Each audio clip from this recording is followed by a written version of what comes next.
बच्चों, last video में हमने पढ़ा लैटरल इन्वर्जन के बारे में और लॉज ऑफ रिफ्लेक्शन के बारे में और उसके रिगार्डिंग एक्टिविटीज़ भी हमने पढ़ी है। इस वीडियो में हम पढ़ेंगे 16.3 रेगुलर एंड डिफ्यूज रिफ्लेक्शन के बारे में। डैट की रेगुलर रिफ्लेक्शन क्या है और डिफ्यूज रिफ्लेक्शन क्या है, इसे समझने के लिए एक्टिविटी मेंशन है 16.4। Imagine that a parallel rays are incident on a irregular surfaces as shown in figure 16.6। कह रहा है कि आप इमेजिन करिए जो पैरेलल रेज आ रहे हैं कहाँ पे, ऑन अ इर्रेगुलर सरफेस पे। Remember that the laws of reflection are valid at each point of the surface. और इस चीज़ को हमें ध्यान रखना है, जो हमने लॉज ऑफ रिफ्लेक्शन पढ़े थे ये वैलिड कहाँ हो रहे हैं, each and every point of the surface पे। Use this laws to construct the reflected ray at a various point. आपको क्या बनाना है, यहाँ पे रिफ्लेक्टेड रेज को यहाँ पे ड्रॉ करना है। You will find that these rays are reflected in different direction. आप क्या देखेंगे, जो रेज है ये डिफरेंट डायरेक्शन पे ये रिफ्लेक्ट होंगे। जैसे यहाँ पे क्या है, rays reflected from irregular surface. Irregular surfaces पे कैसे रेज रिफ्लेक्ट हो रहे हैं, ये पैरेलल तो लाइन्स आ रही है, बट ये जो सर्फेस है दिस इज इरेगुलर। तो देख रहे हो, कहीं लाइन इधर जा रही है, कहीं इधर रिफ्लेक्ट हो रही है, कोई इधर और कोई इधर और कोई ऐसे भी रिफ्लेक्ट हो रही है। When all the parallel rays reflected from a rough या फिर irregular surfaces, ये क्या हो रहा है, जब कोई surface अगर parallel नहीं है, the reflection is known as diffused या फिर irregular reflection। ये देख रहे हो, ये जो बच्चों reflection हो रही है ये किस टाइप का आप बोलोगे, diffused बोलोगे या फिर irregular reflection बोलोगे। Remember that the diffuse reflection is not due to the failure of the laws of reflection। हमें ध्यान रखना है, ये जो diffused या फिर irregular reflection है ये failure of laws of reflection के कारण नहीं है, बिकॉज जो हमने पढ़ा था कि incident ray is equal to the reflected ray, यहाँ तो वो हो रहा है बिकॉज यहाँ पे आपको पहले ही बता दिया था, remember that the laws of reflection are valid in each and every point of the surface.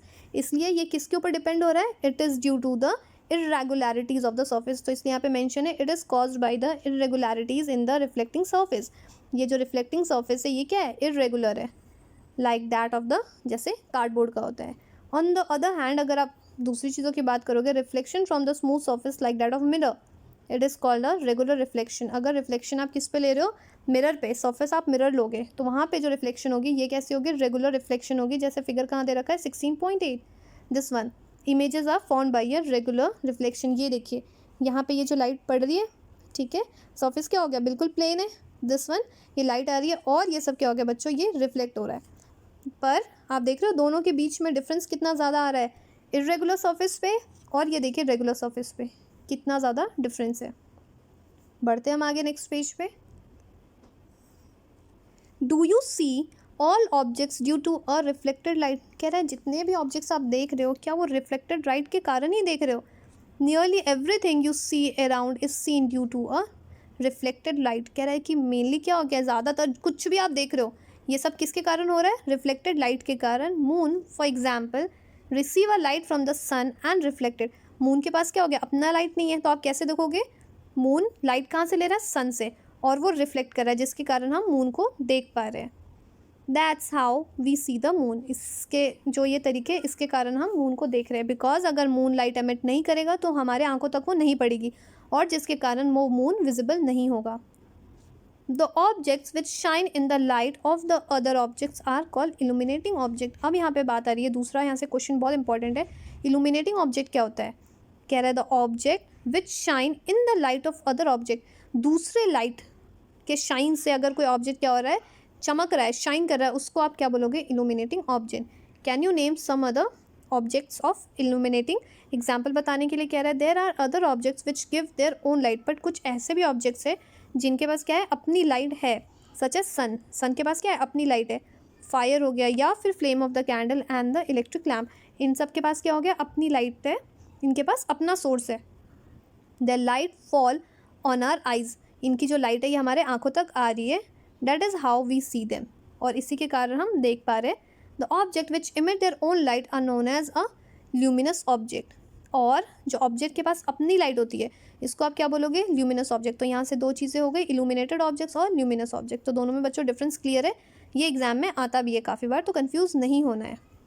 कह रहा है I have a question, can the reflected रे be further reflected if the incident on the other mirror. क्या कह रहा है कि अगर जो रिफ्लेक्टेड रेज है क्या आप उसको दोबारा से रिफ्लेक्ट कर सकते हो, तो इसके लिए समझने के लिए 16.4 में हमें पढ़ना है reflected ray can be reflected again. क्या जो रिफ्लेक्टेड रे है क्या आप इसे दोबारा से रिफ्लेक्ट कर पा रहे हो। Recall the last time you visit a hairdresser, आपने कभी हेयर ड्रेसर के पास गए होगे। शी या फिर he makes you sit in front of a mirror, कह रहा है after your hair cut is completed he या she hold the mirror behind to you to show you how the hair has been cut. जैसे figure 16.9 में क्या कभी ऐसा हुआ कट कराने के बाद एक मिरर लेके जो हेयर ड्रेसर होता है वो आपको दिखाता है। कह रहा है do you know how you could see the hair at the back, कह रहा है कि आपने कभी सोचा है कि ये जो हेड के बैक साइड में हेयर है आप इसे कैसे देख पा रहे हो इस फ्रंट मिरर में। पहली recall having the constructed a periscope as an extended activity in class 6। उसने क्या रिकॉल किया किसके बारे में, पेरिस्कोप के बारे में। The periscope make the use of the two plane mirror, periscope क्या हो रहा है, make use of two plane mirror का यूज़ कर रहा है। Can you explain how the reflection from the two mirrors enables you to see the object which is not visible directly. कह रहा है दो मिरर के हेल्प से आप किसी ऑब्जेक्ट को कैसे देख पा रहे हो जो डायरेक्टली आप नहीं विजिबल है, जो आप डायरेक्टली विजिबल नहीं है। Periscope are use in a submarine या फिर tank and also by a soldiers in a bunker to see this outside. तो पेरिस्कोप की यूजेस कहाँ हो रहे हैं, सबमरीन्स में हो रहे हैं, टैंक्स में हो रहे हैं एंड या फिर ऑल्सो बाई अ सोल्जर्स कहाँ पे, in bunkers to see the outsider, outsiders को देखने में हेल्प कर रहा है। तो यहाँ तो हमने अभी ये देखा कि कहाँ यूज़ हो रहा है। Next is multiple image, multiple image के बारे में। You are aware that a plane mirror form only a single image of an object. हमने ये पढ़ा अभी तक जो प्लेन मिरर है और हमें ये पता भी है जो प्लेन मिरर है ये क्या फॉर्म कर रहा है, सिंगल इमेज फॉर्म कर रहा है किसी भी ऑब्जेक्ट का। What happens if two plane mirrors are use in combination, अगर टू प्लेन मिरर को कॉम्बिनेशन करके यूज़ कर रहे हो तो क्या होगा, लेट अस सी। इसे समझने के लिए एक एक्टिविटी है 16.5 में। टेक टू प्लेन मिरर, दो डिफरेंट प्लेन मिरर ले लीजिए, set them at a right angle to each other with the edge touching. जैसे फिगर कहाँ दिखा रखा है 16.10 में, दो मिरर ले लीजिए और कैसे रहना चाहिए, जो एंगल फॉर्म ईच अदर, कैसे, विद द एजेस टचिंग, जो एज है वो टच होना चाहिए। ये क्लियर है, फिगर भी हमने देख लिया। To hinge them you can use the adhesive tape, आप क्या यूज़ कर सकते हो, एडेसिव टेप भी यूज़ कर सकते हो। Place a coin in between the mirror, और मिरर के बीच में कॉइन रख दीजिए। How many image of the coin do you see, अब उसके बाद आपको कितनी इमेजेस दिख रही है कॉइन की। फिगर 6.10 में यही चीज़ दे रखा है, image in a plane mirror at a right angle to each other, plane mirror रखा है राइट एंगल ईच अदर पे। अब देखिए now hinge the mirror using the adhesive tape at a different angle, अब डिफरेंट एंगल पे use करना है आपको एडेसिव टेप से, जैसे या तो 45 डिग्री, 60, 120 एंड 180 डिग्री पे आपको यूज़ करना है। प्लेस सम ऑब्जेक्ट से एज अ कैंडल या फिर इन बिटवीन देम, उनके बीच में क्या रख लीजिए, कोई भी ऑब्जेक्ट, जैसे यहाँ पे एग्जांपल बोल रहा है कैंडल रखने के लिए। Now note the number of image of the object in each cases, अब हर केसेस में आप देखिए कि आपको क्या दिख रहा है, क्या ऑब्जर्वेशन मिल रहा है। Finally set the two mirror parallel to each other, दो मिरर कैसे रखिए, parallel to each other. Find out how many images of the candle placed between them are formed, अब आप ये देखिए कि कितने कैंडल्स बन रहे हैं, इमेजेस कितने बन रहे हैं। फिगर 16.11 ये देखिए, ये मिरर हो गया और ये क्या दिखा रहा है आपको, image in a plane mirror parallel in each other. ठीक है बच्चों, can you now explain how you can see the back of your head at the hairdresser shop. अब ये पहली बारी दोबारा से बात आ गई कि आप हेयर ड्रेसर के पास जाते हो शॉप में, आप कैसे अपना जो back side of the hair है, हेड का बैक साइड, तो वो हेयर को आप कैसे ऑब्जर्व कर रहे हो।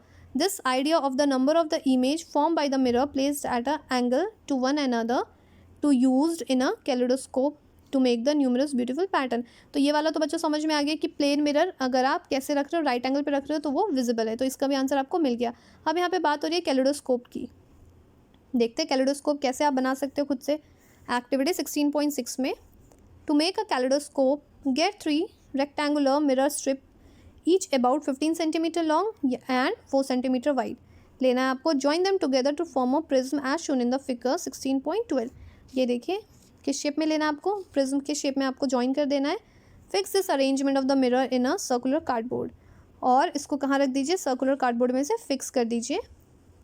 Make sure that the tube is slightly longer than the mirror strip, जो मिरर स्ट्रिप से थोड़ा सा बड़ा ये ट्यूब होना चाहिए। Close one end of the tube by the cardboard disc having a hole in the centre, जो जो साइड से, जो एंड से, उससे आप क्लोज कर दीजिए और थोड़ा सा होल एट अ सेंटर छोड़ दीजिए, जिससे आप देख सकते हो, through which you can C figure 6.12 में आपको मेंशन है। ये देखिए, अभी दिखाती हूँ आपको, दिस वन। कार्डबोर्ड लगा दिया, बीच में जो सेंटर है यहाँ पे हमने होल छोड़ दिया जहाँ से हम देखेंगे। नेक्स्ट कह रहा है to make the disc durable paste a piece of a transparent plastic sheet under a cardboard. अगर इसको आप ज़्यादा दिन तक इसको चलाना चाहते हो, ड्यूरेबल बनाना है, तो आप क्या यूज़ कर सकते हो, प्लास्टिक शीट यूज़ कर सकते हो अंडर अ कार्डबोर्ड डेस्क के नीचे। At the other end touching the mirror fix a circular plane glass plate. और दूसरी साइड आप क्या यूज़ सकते हो, circular plane glass plate use कर सकते हो। Place on this glass plate several small pieces of coloured glasses, broken piece of a coloured bangle. और इसमें आप कुछ भी डाल सकते हो, जैसे डिफरेंट बैंगल्स के पीसेज ले लो या फिर small pieces of coloured glasses ले लो। Close this end of the tube by a guard glass plate. और कह रहा है allow enough space for the colour pieces to move around. और इनफ स्पेस होना चाहिए सो डैट जो आपने ऑब्जेक्ट रखा है वो प्रॉपरली मूव हो सके। तो ये क्या हो गया, हमारा कैलेडोस्कोप रेडी हो गया। Your kaleidoscope is ready. When you peep through the hole you will be able to see a variety of pattern in the tube. जब आप देखोगे तो क्या मिलेगा आपको, काफ़ी डिफरेंट वेराइटी ऑफ पैटर्न मिलेंगे। And interesting features of the kaleidoscope is that you will never see the same pattern again. और सबसे इंटरेस्टिंग पैटर्न क्या अगर आपसे पूछेगा, तो जो इमेज या जो पैटर्न आपने देख लिया वो दोबारा नहीं दिखता है। Designer of the wallpaper and the fabric and the artist often use the kaleidoscope to get the ideas for the new pattern. So जो डिज़ाइनर लोग होते हैं वो कैसे मिला रहे हैं, न्यू आइडियाज़ कहाँ से मिल रहे हैं उनको, कैलेडोस्कोप से। To make your toy attractive you can wrap the kaleidoscope in your coloured paper. अगर किसी टॉय को अट्रैक्टिव बनाना है तो आप क्या यूज़ कर सकते हो, कैलेडोस्कोप पेपर यूज़ कर सकते हो। नेक्स्ट है एक्टिविटी 16.7। इसमें क्या है, get a plane mirror of a suitable size. Plane mirror ले लीजिए सूटेबल साइज का, place it in a bowl या फिर कटोरी as shown in a figure 16.13। ये देखिए यहाँ पे शो कर रहा है। डिस्पर्शन ऑफ लाइट करेंगे। Fill the bowl with a water. Bowl में आपको क्या लेना है, पानी ले लीजिए। Put the arrangement near the window in such a way that the direct sunlight fall on the mirror. और ऐसे रखना है सो डैट जो डायरेक्ट सनलाइट है वो मिरर पे आ जाए। Adjust the position of the ball so that the reflected light from the mirror falls on the wall. और पोजीशन ऑफ द बॉल ऐसे रखना है सो डैट जो रिफ्लेक्टेड लाइट है, जो रिफ्लेक्टेड लाइट है वो कहाँ फॉल करे, on the mirror. If the wall is not white, अगर वॉल क्या हो गया, अगर आपका वाइट नहीं है, fix a sheet of a white paper on it. आप उसको कैसे ले सकते हो, एक वाइट शीट पेपर आप उस पर रख दीजिए। Reflect the light will be seen to have a many colours. अब जो लाइट रिफ्लेक्टेड हो रही है ये क्या आपको दिखेंगे, काफ़ी डिफरेंट मैनी कलर्स के लाइट दिखेंगे। How can you explain this, आप इसे कैसे एक्सप्लेन कर सकते हो। The mirror and the water from a prism. आप कैसे बना रहे हो, जो मिरर और वाटर कैसे बना रहे हो, फॉर्म अ प्रिज्म। ये दोनों क्या फॉर्म कर रहे हैं, प्रिज्म बना रहे हैं। As you learn in class 7, जो हमने कहाँ पढ़ा है, क्लास 7 में भी पढ़ा था। This break up the light into the colours. और ये किस चीज़ में हेल्प कर रहा है, लाइट को डिफरेंट कलर जो विबग्योर होता है उसमें ब्रेक डाउन करने में हेल्प कर रहा है। Splitting of the light into the colours is known as dispersion. अब यहाँ से एक और टर्म आ रहा है, डिस्पर्जन क्या होता है, अगर आप लाइट को स्प्लिट कर रहे हो इन डिफरेंट कलर्स उसको आप डिस्पर्जन बोलोगे। Rainbow is a natural phenomena of showing dispersion. तो एग्जाम्पल आपसे पूछेगा डिस्पर्जन, तो what you will say, rainbow is a example of dispersion. बच्चों यहाँ पे हमने एक्टिविटी 16.7 से हमने क्या देखा है, यहाँ पे शो हो रहा है किस चीज़ का, डिस्पर्जन ऑफ लाइट। कैसे, मिरर एंड वाटर क्या बना रहे हैं यहाँ पे, प्रिज्म की तरह एक्ट कर रहे हैं।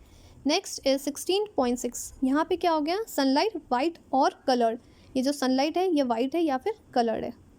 इन class 7 you have learn that the light sunlight is referred to as a white light. Sunlight को हम क्या बोलते हैं, वाइट लाइट बोलते हैं। You also learn that it consist of the 7 different colours. Here is another activity. तो ये मैंने आपको एक्टिविटी बता दी है जिसके कारण आप क्या बता सकते हो, जो सनलाइट है ये वाइट है या कलर्ड है। तो ये क्या है, अगर सनलाइट को आप डिस्पर्स कर रहे हो तो हमें 7 डिफरेंट कलर्स मिल रहे हैं। और इसका एग्जाम्पल क्या हो गया डिस्पर्जन का, रेनबो।